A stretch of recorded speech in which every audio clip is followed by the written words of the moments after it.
Halo semuanya, kali ini kami akan mengajak kalian semua untuk kembali ke abad ke-14 masa kejayaan Majapahit. Nah, kali ini kita akan menelusuri kisah hidup salah satu tokoh paling berpengaruh dalam sejarah Nusantara yang namanya sering selalu terukir dalam sejarah kerajaan Majapahit. Tentu saja, tak lain tak bukan, yaitu Gajah Mada, sang Mahapati Majapahit yang legendaris. Tidak banyak catatan sejarah yang mengungkap dengan jelas tentang asal-usul Gajah Mada. Namun, berdasarkan kitab Pararaton, ia diperkirakan lahir pada tahun 1290 Masehi di Jawa Timur. Nama Gajah Mada sendiri memiliki makna yang mendalam. Gajah melambangkan kekuatan dan kebijaksanaan, sementara Mada berarti tidak pernah puas atau kenyang sebelum mencapai tujuan.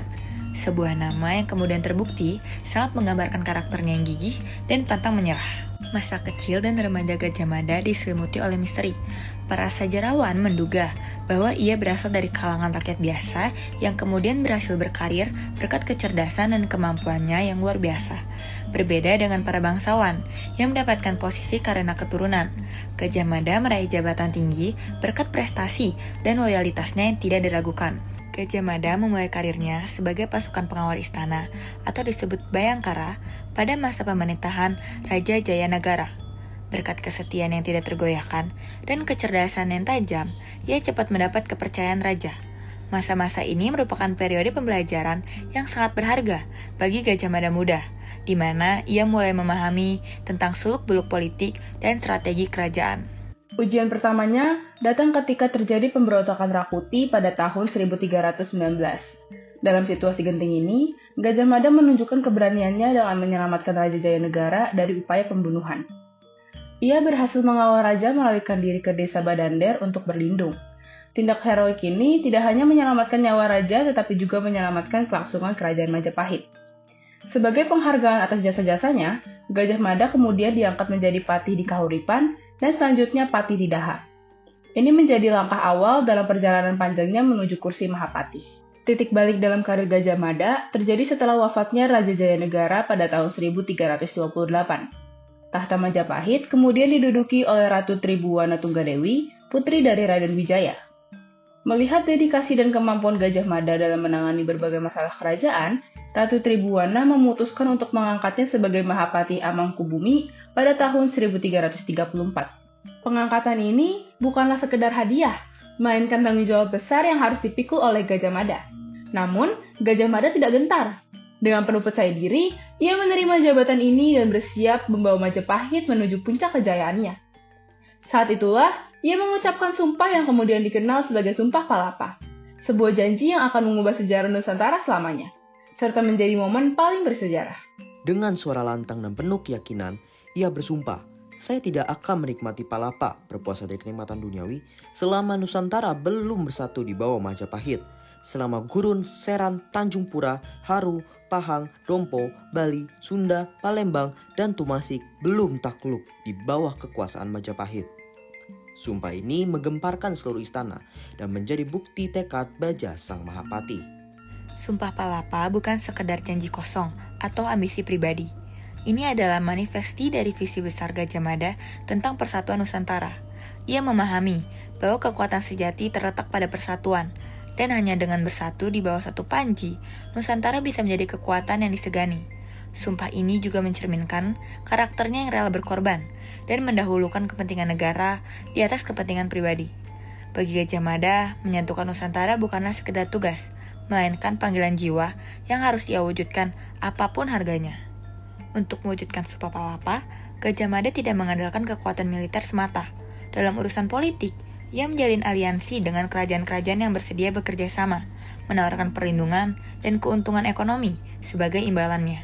Namun bagi wilayah menolak, barulah kekuatan militer digunakan sebagai jalan terakhir. Di bidang militer, Gajah Mada membangun angkatan perang yang tangguh dengan memanfaatkan keunggulan maritim Majapahit. Dalam waktu kurang dari 25 tahun setelah Sumpah Palapa, hampir seluruh wilayah yang disebutkan dalam sumpahnya berhasil disatukan di bawah panji Majapahit. Prestasi luar biasa ini membuktikan kejeniusan Gajah Mada sebagai seorang negarawan dan ahli strategi perang. Di bawah kepemimpinan Gajah Mada, Majapahit melancarkan perluasan wilayah besar-besaran ke seluruh penjuru Nusantara.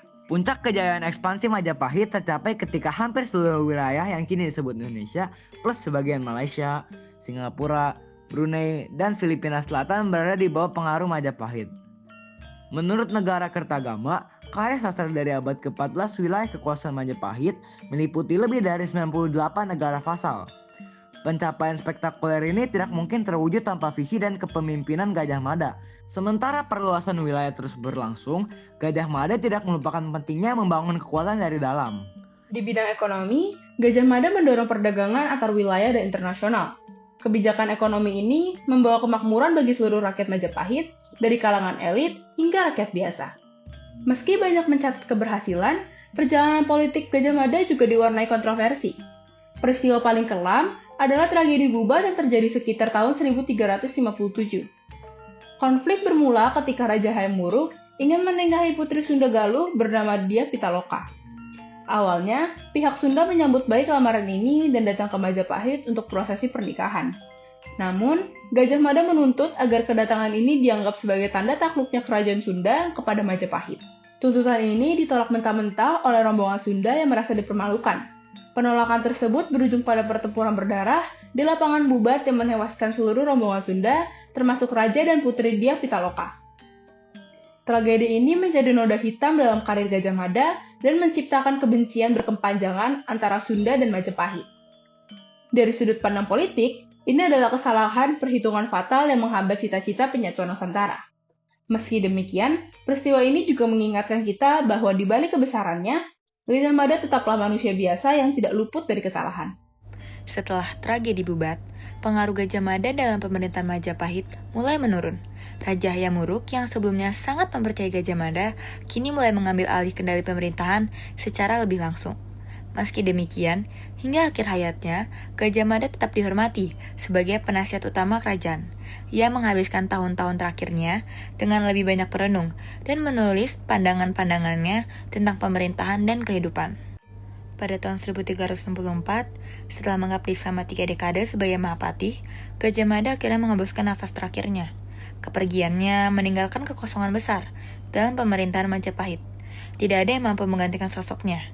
Sepeninggal Gajah Mada, Majapahit masih bertahan sebagai kerajaan besar selama beberapa dekade. Namun perlahan mulai kehilangan kekuatannya. Hal ini membuktikan bahwa pentingnya peran Gajah Mada dalam menjaga kesatuan dan kejayaan Majapahit.